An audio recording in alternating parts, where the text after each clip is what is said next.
রবের কাছে বলবেন, হে আল্লাহ, গুনাহ করে করে নিজের নফসের উপর জুলুম করেছি, অত্যাচার করেছি গো আল্লাহ।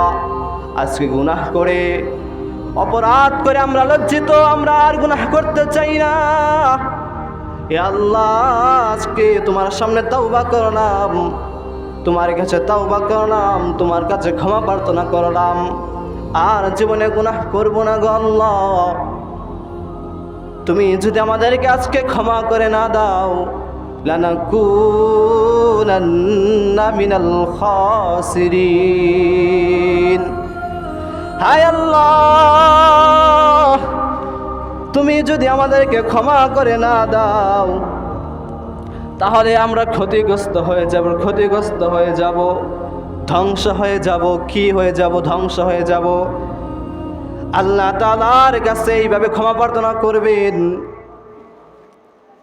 আল্লাহ তাআলার কাছে এইভাবে চাইবেন, আল্লাহ তাআলা আমাদেরকে ক্ষমা করে দিবেন।